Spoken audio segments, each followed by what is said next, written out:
The day I turned 67, I received a letter from the bank informing me that my late husband's pension had been miscalculated for the past 3 years. They wanted the overpayment back, $43,000, money I didn't have. Money that had already been spent on groceries, utilities, and the medications that kept my heart beating steadily. Harold had been gone for 4 years, and somehow he was still finding ways to surprise me from beyond the grave. I sold the house in Burlington, Vermont, the one where we'd raised our 2 sons, the one with the kitchen window that overlooked the maple tree Harold planted the year we got married. I moved into a small apartment above a hardware store in Montpelier, and I did what I had never imagined doing at my age. I got a job. The Montpelier Public Library needed someone to work the evening shift, 5 nights a week, from 4 in the afternoon until closing at 9. The pay wasn't much, but it came with health insurance, and at 67 with a heart condition, that was worth more than gold. My sons thought I was crazy. Michael called from Seattle, worried. David sent long emails from his teaching position in London. But neither of them could afford to support me, and I wouldn't have accepted it if they could. I had spent my whole life taking care of others. Learning to take care of myself felt like the final lesson I needed to master. The library became my sanctuary. I shelved books, helped patrons find what they were looking for, and learned to navigate the computer system that had mystified me for years. The head librarian, a woman named Patricia, who was at least 20 years younger than me, was patient and kind. The other evening staff, mostly college students working part-time, treated me like a grandmother, which I supposed I was, though my only grandchild lived an ocean away in London and I'd only met her twice. It was the walk home that worried me. My apartment was only 6 blocks from the library, but in Vermont winters, 6 blocks might as well be 6 miles. The sidewalks iced over, the streetlights were sparse, and at 9:15 at night, the streets of Montpelier were empty and dark. I bought a heavy coat, good boots, and a flashlight that doubled as a personal alarm. I told myself I was being sensible. I told myself I wasn't afraid. That's how I met Marcus. He worked at the coffee shop across the street from the library, a small place called the Maple Cup that stayed open until 10 for the college crowd. I'd never been inside. Coffee was a luxury I'd cut from my budget along with everything else that wasn't strictly necessary. But one bitterly cold night in January, I slipped on a patch of ice right outside their window, went down hard, and found myself staring up at the stars while my hips screamed in protest. The door flew open, and a man rushed out, his breath forming clouds in the frigid air. "Ma'am? Ma'am, are you all right? Don't try to move. Let me help you." He was in his late 50s, maybe early 60s, with a shaved head and kind eyes behind wire-rimmed glasses. He wore a green apron with the Maple Cup logo embroidered on the chest. His hands were warm and steady as he helped me sit up. "I'm fine," I said, though I wasn't sure that was true. Just embarrassed. "Nothing to be embarrassed about. That patch of ice has gotten 3 people today. I've been meaning to salt it, but we ran out. Here, let me help you inside. You can sit for a minute, make sure nothing's broken." I wanted to refuse. I wanted to get up, dust myself off, and continue my walk home with whatever dignity I had left. But my hip was throbbing, and the warmth spilling out from the open door was impossible to resist. "Just for a minute," I said. He helped me to a small table near the counter, brought me a cup of hot tea without asking, and sat down across from me with a worried expression. "I'm Marcus," he said. "I own this place. Well, the bank owns it and I make the payments, but close enough. I've seen you walking past every night. You work at the library?" "Evening shift," I replied, wrapping my hands around the warm cup. "I'm Eleanor. Eleanor Whitman." "Nice to meet you, Eleanor, though I wish it was under better circumstances. That hip, okay? You went down pretty hard." I shifted experimentally. The pain was already fading to a dull ache. "I think so. Just bruised my pride mostly." Marcus smiled. He had a nice smile, the kind that crinkled the corners of his eyes. "Pride heals faster than bones. Trust me, I know. Took a tumble off a ladder last year trying to change a light bulb. Thought I was too stubborn to use a step stool. Turns out 62 is the exact age when you should start using step stools." I found myself laughing, something I hadn't done much of lately. "Well," I said, finishing my tea, "I should get home. Thank you for the rescue and the tea." What do I owe you? He waved his hand dismissively. On the house. Consider it an apology for the ice patch. But Eleanor, do you walk home alone every night? At this hour? It's only 6 blocks. His brow furrowed. 6 blocks is a lot in the dark. In the cold. Does anyone walk with you?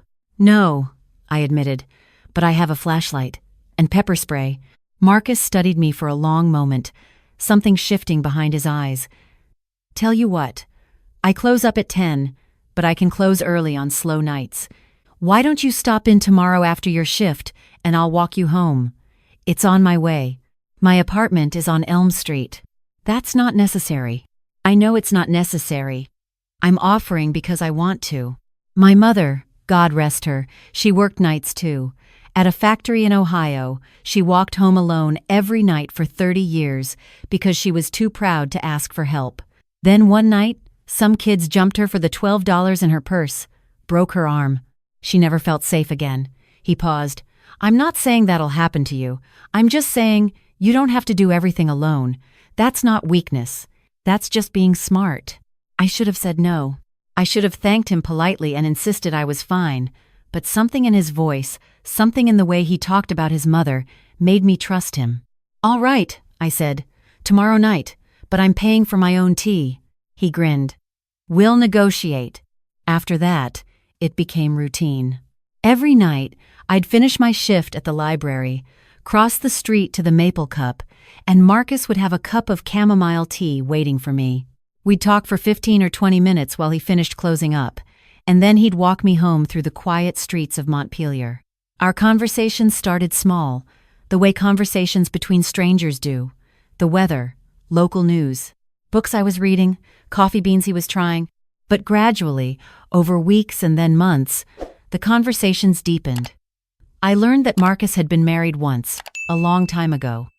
His wife had died of cancer when they were both in their 30s. He'd never remarried, never had children.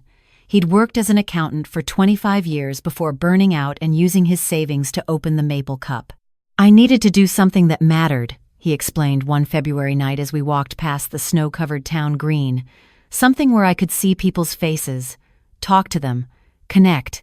Spreadsheets don't talk back. Do you ever regret it? The coffee shop? Never.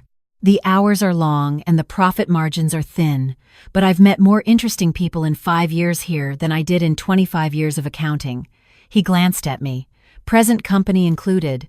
I told him about Harold, about our 40 years together and the shock of losing him. About my sons scattered across the world and my granddaughter I barely knew. About the bank's letter and selling the house and starting over at an age when most people were settling into retirement. You're remarkable, Marcus said one night, so quietly I almost didn't hear him. I'm stubborn, I corrected. There's a difference. Maybe. But I think stubborn is just what remarkable people call themselves when they don't want to take credit. I started bringing him things, small things. A book from the library I thought he'd enjoy, a scarf I knitted during my lunch breaks when the cold snap hit and I noticed his neck was always bare, a jar of the maple syrup my neighbor made because Marcus mentioned he'd never tried the real stuff, only the grocery store kind from Ohio. You don't have to do this, he said when I handed him the syrup. I know. But you give me free tea every night even though I insist on paying. Consider us even. We're not even close to even, Eleanor. But I appreciate it. Spring came slowly to Vermont, as it always does. The ice melted, the days grew longer, and my walks home became less treacherous. But I still stopped at the Maple Cup every night. And Marcus still walked me home. It wasn't about safety anymore. It was about friendship, about having someone to talk to at the end of a long day, about mattering to someone. It was a Thursday night in early April when everything changed. I was shelving books in the biography section when the library phone rang. Patricia answered it at the front desk, and something in her voice made me look up. Eleanor, she called. There's a Marcus on the phone. Says it's urgent. My heart seized. In 4 months, Marcus had never called me at work. I hurried to the desk and took the receiver with trembling hands. Marcus? What's wrong? Eleanor, listen to me carefully. His voice was tight, controlled, but I could hear the fear underneath. When you leave the library tonight, I need you to come straight to the coffee shop. Don't walk home. Don't go anywhere else. Come to me first. What's happened? I can't explain over the phone. Just promise me, Eleanor. Promise me you'll come straight here. I promise. The line went dead. The next 2 hours were the longest of my life. I went through the motions of closing the library, my hands shaking as I checked out the last patrons, shut down the computers, turned off the lights. Patricia asked if I was all right. I said I was fine. I wasn't sure that was true. At 9:15, I crossed the street to the Maple Cup. The lights were on, but the door was locked. Marcus appeared from the back immediately when I knocked, ushered me inside, and pulled the blinds down over the windows. "Sit down," he said. "Marcus, you're scaring me." "I know. I'm sorry. But you need to hear this, and I need you to stay calm." I sat at our usual table. He sat across from me, his hands clasped together so tightly his knuckles were white. "There's a man," he began, "who started coming into the shop about 3 weeks ago.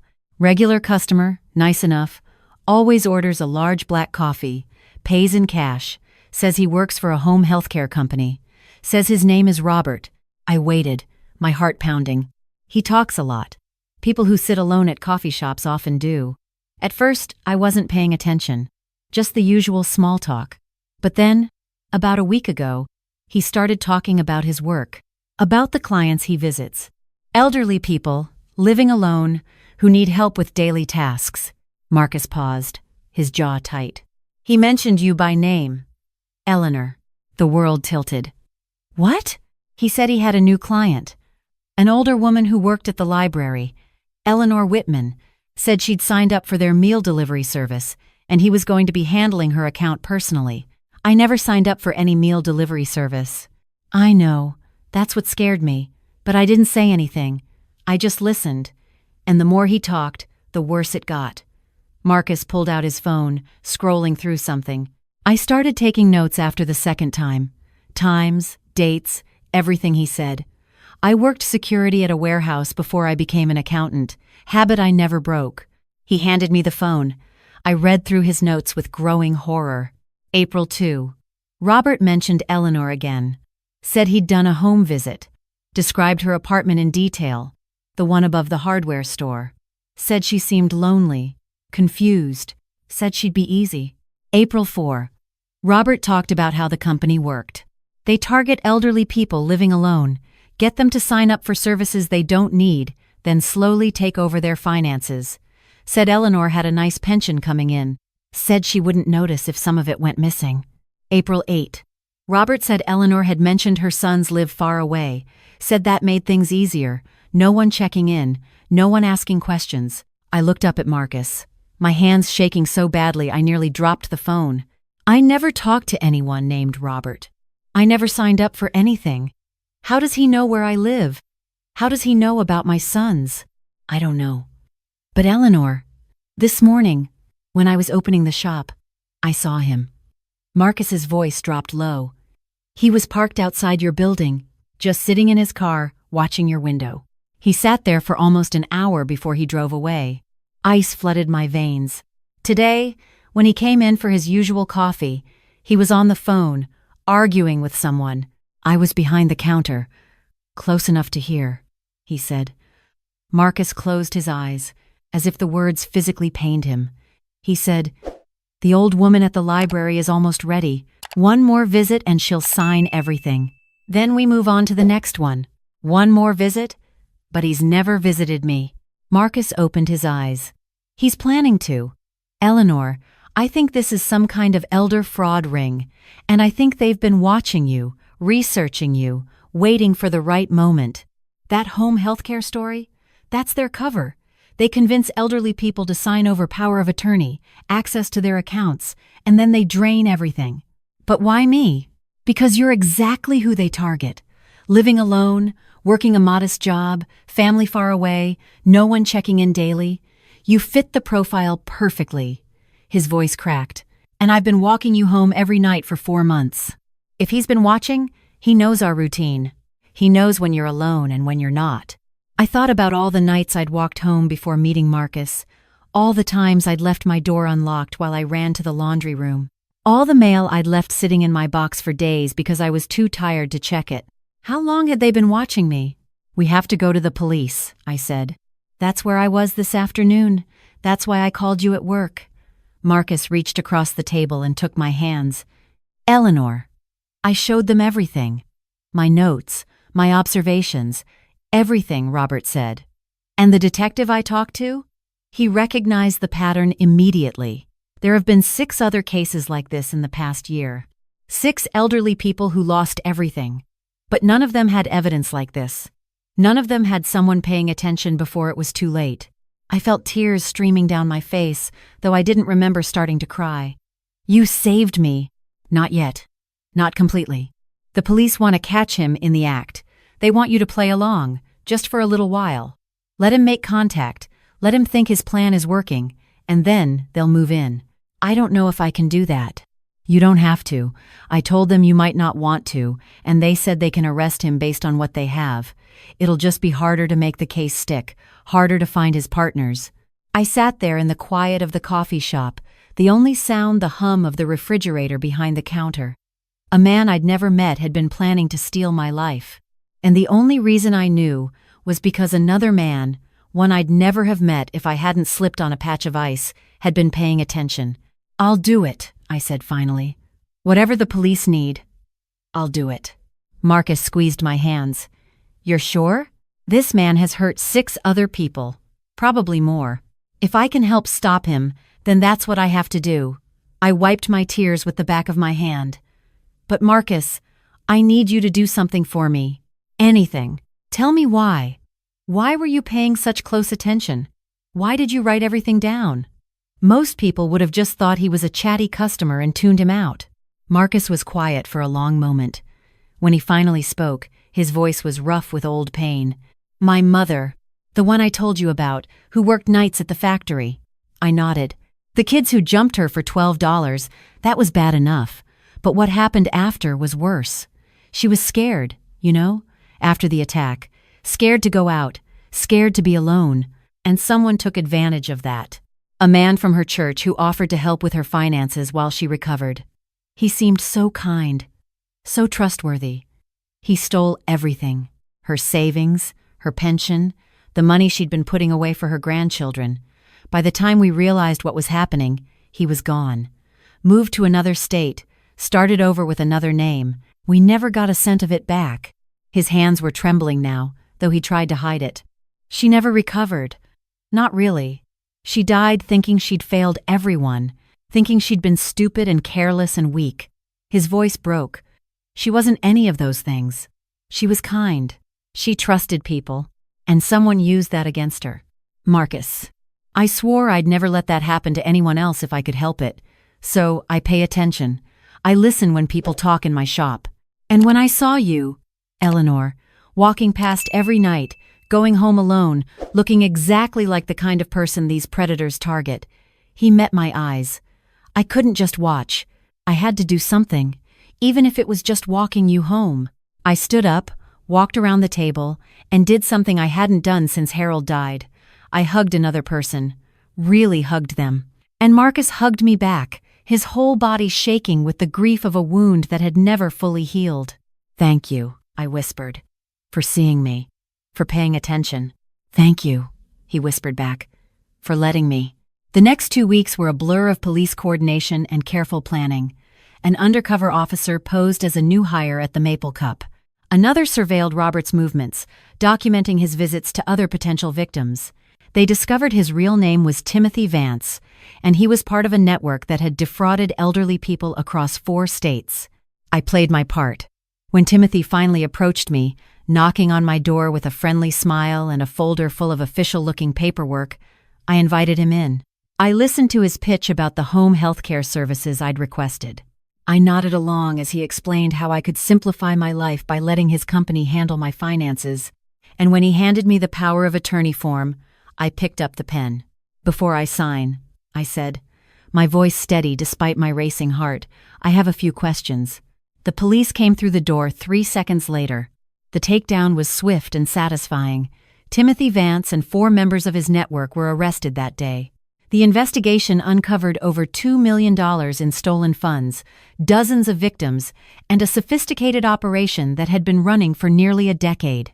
My testimony, along with Marcus's detailed notes and the recordings the police had made, became key evidence in the case. Timothy Vance was sentenced to 15 years in federal prison. Through it all, Marcus was there, not as a bodyguard or a protector, but as a friend. He brought me coffee on the mornings when I had to go to the police station. He sat with me in the courtroom during the trial. He didn't try to fix things or make promises he couldn't keep.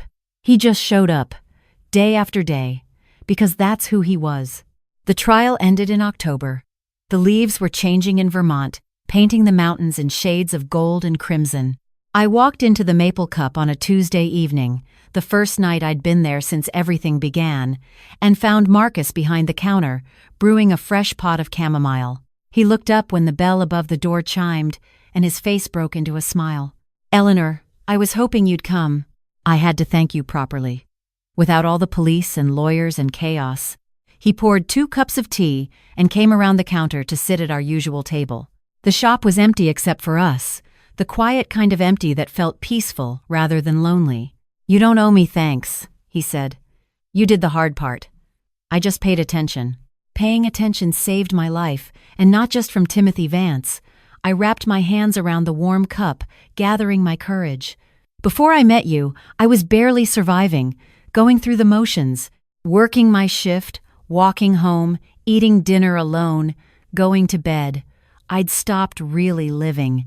I think I was just waiting to die. "Eleanor, let me finish. You gave me back something I thought I'd lost forever. Connection, purpose, someone to look forward to seeing at the end of a hard day. You didn't just save me from a criminal, Marcus. You saved me from myself." He reached across the table and took my hand, the same way he had that first night when we planned with the police. But this time, there was no urgency, no fear. Just the quiet warmth of 2 people who had found each other against all odds. "You saved me too," he said quietly. "My mother's death broke something in me, made me think I'd failed at the one thing that mattered, protecting the people I cared about.